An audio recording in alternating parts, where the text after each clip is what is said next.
national charity in control partnerships which instigate self-directed support in health and social care policy and practice. Judy, very much appreciate you coming over at short notice. Thank you. Thank you for having me here. It's lovely to be back in Ireland. It's a long time since I've been in Ireland.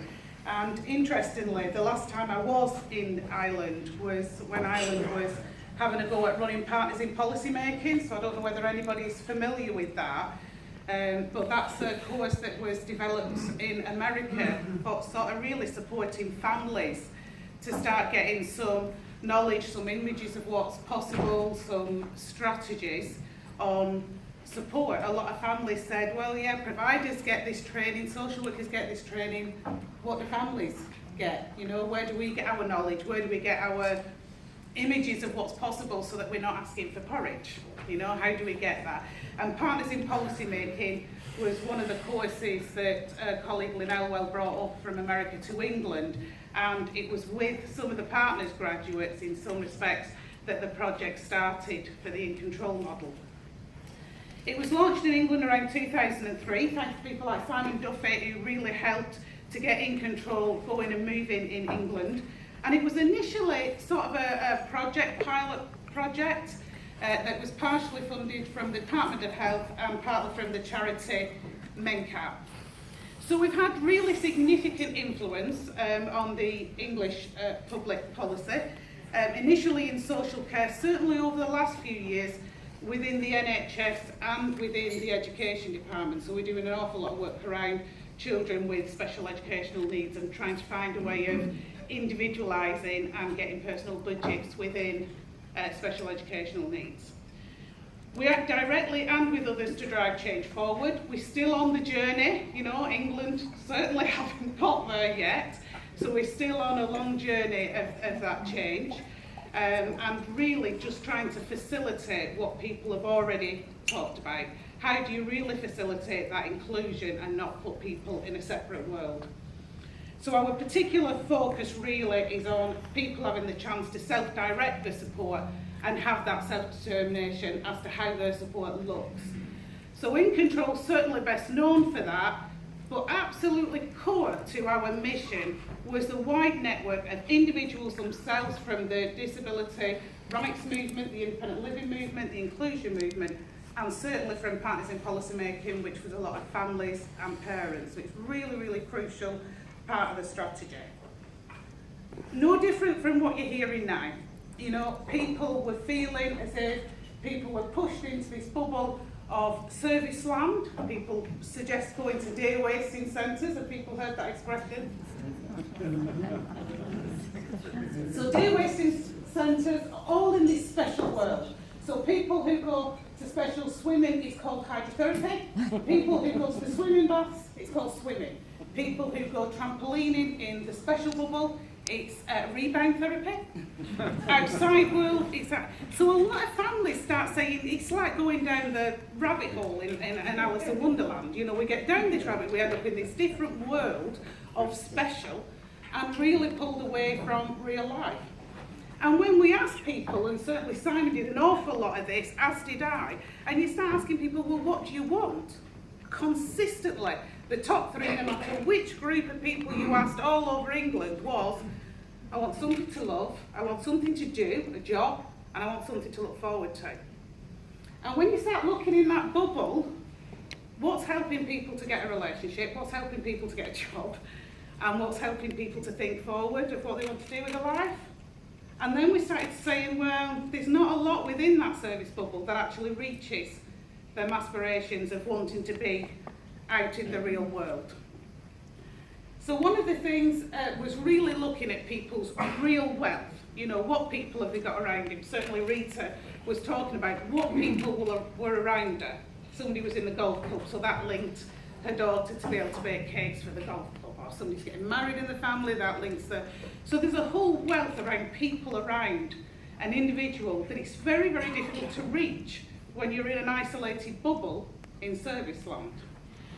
Skills and knowledge, the strengths, abilities, knowledge. Who would have known? Would that be on an assessment of how confident somebody was, whether they could bake a cake? You know, so we were consistently looking at, you know, things that people can't do, rather than actually, what are the skills and knowledge, what are the assets of this person? The access, the money, having control over their lives, that bit would include what is now the personal budget in England. So that's included now. People have a right to a personal budget. It's law now that people can have a personal budget in England. So that's part of their assets. Their access to things, they should have the same access to everything that we have access to.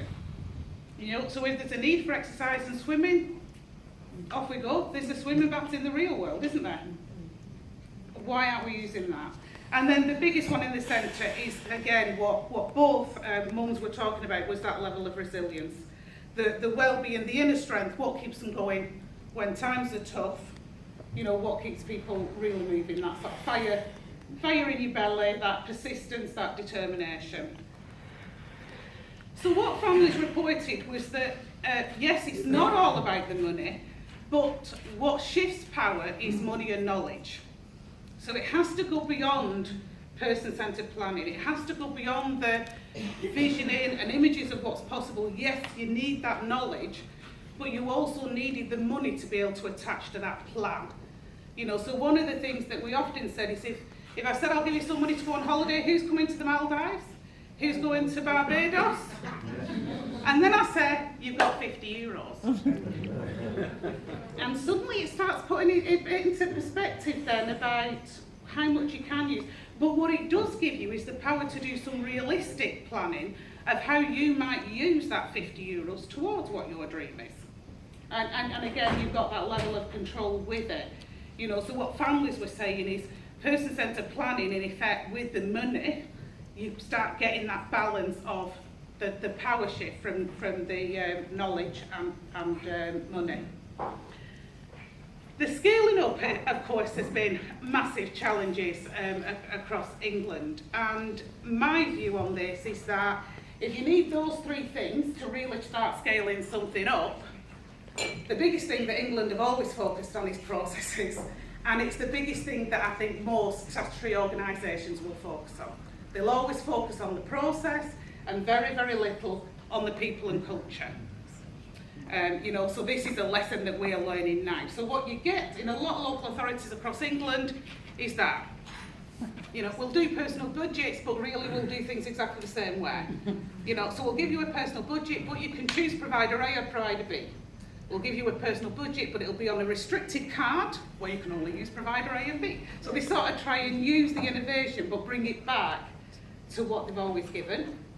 You know, so that's a real challenge for us now in England, is that we're still sort of shifting that culture and that people processes. And some of that is fear. You know, people are frightened of change. Some people are there's nothing wrong with the services we've got. Of course you should be grateful for the services we give. We're very good, we're very kind, you know, so there's that level. And of course this control. You know, people are going to go out and spend this money on sex, drugs and rock and roll. I don't think we've found any that have spent, but there is that fear. There is a real fear of that, a genuine fear of it. You know, and so, but what happened, I think, in England is an awful lot of the money, the implementation was on the bottom two of this pyramid. So I don't know whether people have seen this sort of knowledge pyramid before. But certainly the data and information is what personal budgets are and how to do them. And that's when you get into that purely, this is what personal budgets are, you give the money to a family and they get onto it. If you don't get beyond that into the why you're doing it and what's best, they may well be doing things right, and I'm sure a lot of local authorities in England will say, well, we're doing things right because we're giving people a personal budget, but whether they're doing it well and whether they're doing the right thing of certainly what we envisage it to be in the first place is a different matter. So what you get there is you're just giving somebody data is this sort of scenario. So this is a leader saying, you know, come on, it's really important for leaders to get the staff motivated and do good work. And the leader goes out and goes, do good work! Okay, what's next on my list? You know, and you really, funny, but true. You know, I witness that often in England, in some local authorities in England, saying, yeah, we're giving people a personal budget. Okay, they've got their allocation on a prepayment card now. They can only have D or, you know, A or B. Off we go, that's that, done stick. and it's ticked off. So data and info are not, again, it's that real focus on what effort are you putting into shifting culture and what effort are you putting into people, investing in families and individuals themselves to drive the change. The two biggest cultural changes that certainly we're in control have encountered is one from statutory services, this parental culture, we know best. We are the experts. We have got degrees in social work, we have got degrees in health, we are nurses, we know best. And absolutely, there are people who have an expertise in different condition-related or health conditions. Yeah? But what they're not the expertise in is how somebody receives them in their life and their whole life. Yeah? So there's this parental culture on one side, and then there's a dependency culture on the other. So for years and years, families, including my own family, were told, pick your worst day in hell and then tell that to the services, because then you'll get more money, you'll get more resource. So you've got to try and find your worst day, the worst things about you, all the things that are wrong with you, in order to get the resource that you need then for your family member who you love. And that creates real perverse incentives then. So you get families, and I think somebody mentioned this earlier, who feel as if they have to abandon the people they love in order to get the resource. Yeah? And the statutory support then, if they're at an eligibility, sucks them into service land, and they become almost like a corporate parent to that individual. So it shifts people out of real life into that bubble. And that's not helpful for anybody. It's certainly not helpful for the family, and it's certainly not helpful for statutory services as money's getting tighter and tighter and tighter. What you don't want to do is pull people away from their own natural resource and their real wealth in the community. So it's about really getting beyond the data of personal budgets and getting a real true understanding of what this means for the movement for disabled people, for them to have the right to be in control. In England, we've got the law now. It's took us a while, but we've got it. We've got the Care Act. We've also got NHS mandate within there saying that people have both the right to ask and the right to get a personal health budget if you're on a specified continuing healthcare. So we're moving, we've got the law. So there's always that debate, isn't there, of, you can't change the law without changing human nature. You can't change human nature without changing the law. I don't know the answer to that. What I do know now is that in England the law's changed and we're still on that journey, and it's still a struggle for many people with disabilities and their families. So it really is about shifting that knowledge base now so that people know what their rights are, so that they're able to enact the law for them. The other thing in control I've spent a considerable amount of time on, certainly over the past 4 or 5 years, is watching the implementation of personal budgets, personal health budgets, and some of the planning system. And we call this our personal outcome evaluation tool. Really, it's listening to people. It's very practice-based evidence. It's listening to people and their experience of how it's impacted their life. So there's just a few slides, because I don't want to bore you with statistics, but I know some people love statistics. So the first thing was, the majority of people definitely believe that personal budgets make their life significantly better or better. So there's, absolutely that's there. What's interesting is that was consistent across all groups. So it didn't matter whether you was labelled as having a learning disability, physical disability, older person. It was fairly consistent across all groups that people felt the quality of life was significantly better. Who held the budget also made a big difference. So people who had a direct payment, who had the personal budget in the form of a direct payment, so what you was explaining, that cash in hand, absolutely had far more positive outcomes than those that had a council managed budget, where the council, the state, continued to hold it. You were told how much your budget were, but the council then managed it. So they were less positive than the ones who were direct payment. Then there was an interesting one, because the people with budgets managed by a broker was really, really mixed. And I think, and don't quote me on this because we haven't done further evidence on this, it'll depend where your broker's from. Is your broker a user-led organisation in the way that Martin was describing, or is your broker somebody commissioned by the council and has that state culture? And I would imagine if we broke them brokers down, we'd probably get the same differences in what's more positive and not positive within that. How people use the budget, surprise, surprise, you know, sex, drugs and rock and roll aren't on there, you know, there was a process in place where people actually, the biggest interesting one for me is the community leisure services and people spending again back in the real life in the community leisure services. So you've got equipment at the top, I know it's difficult to say, personal assistant, community leisure services, and then sort of general care and support at the bottom. So there wasn't this mass panic of people coming in saying, we'll rip our money out of care and support services. You know, we really did have, particularly in the early days, people saying, we'll carry on with porridge for a while and we'll see what other people eat. You know, so even at the beginning, there wasn't a massive shift in how people spent the money. So even though the reported outcomes for all groups were positive and they showed an improvement, it differed across different local authorities. So the different way that the states, the different individual local authorities across England implemented it really differed. So we saw a very different outcome between your best and your worst sort of local authorities. And a lot of that was to do with culture and whether they was working directly with people within their local authority. So when we've done further work with some of the best and the worst local authorities, we've seen definitely the ones that get the best results are the ones that invest in individuals, families, and they all collaborate together to make something work. In your worst local authorities, they sat in a room looking at very complicated resource allocation systems, really industrialising them, and then placing it on people. So again, you're done to then, rather than work with on the change. So there were some strong lessons, I think, that our local authorities in England are still learning from each other across that. So the future for us in England is we now face the challenge of dramatically reduced budgets, you know, specifically in social care, but also in the NHS. Demographic pressures are increasing. Public spending is likely to be further reduced and held down for several years. And we're trying to get to the stage where the authorities avoid just spending less and less. We'll just keep saying, well, we won't do you unless you're nearly on your knees, and then we'll let you into the system to have some support. We're really trying to say, well, actually, there are different ways of doing this. If we invest in real life, actually, you don't have to burst that bubble because it's so tight on spend.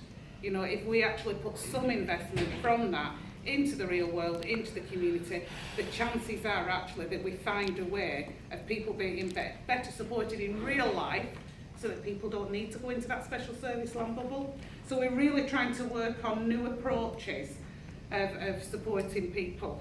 Self-direct support and people being in control still today remain really countercultural to the big beast of the NHS in England, who again are used to telling people, you know, I'll tell you what's wrong with you, I know what's best, I'll direct it. So we've still got that challenge in an awful lot of local authorities and NHS bodies across the country. It's not something that they're all cock-a-hoot about. There are some places who do it incredibly well and it works really well. There are other places where it really goes against the grain of what they've traditionally been used to providing. The changes to the model of our welfare state are also challenging because at a time where there's a lot of things changing around social and healthcare, there's also a lot of things changing in people's welfare benefits, so our universal benefits as well, so it's a bit of a double whammy for people with disabilities in England.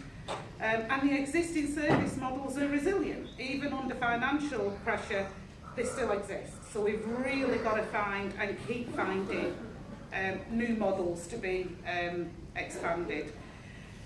So one of the things we are certainly working on in control over the next year or so is really focusing on shifting that knowledge, power, balance to families and individuals. The law's there, you know, we've always tried to work from 10 Any Street to 10 Downing Street. That's what we sort of classified it in England. In effect, the law's already there now. It's there, it's not a bad law, I've seen worse. You know, it gives people the rights. The problem is the majority of people in England don't know what's in it, and neither do some of the local authorities. So it's a big challenge of saying, how do you really transfer that knowledge, skill and information to really increase some peer support, some family support themselves, to start taking that power for themselves? And how do we start modelling better methods of how that works in practice? And somebody said, so when you come to Ireland, can you just give us the answer? I can give you the answer, but the journey's your own. But for me, the only answer that works is for people to collaborate together. So certainly the way In Control have influenced England is by having people, families, policy makers, you know, really expertise in the room together, around that, really collaborating together to start moving things forward. Thank you very much.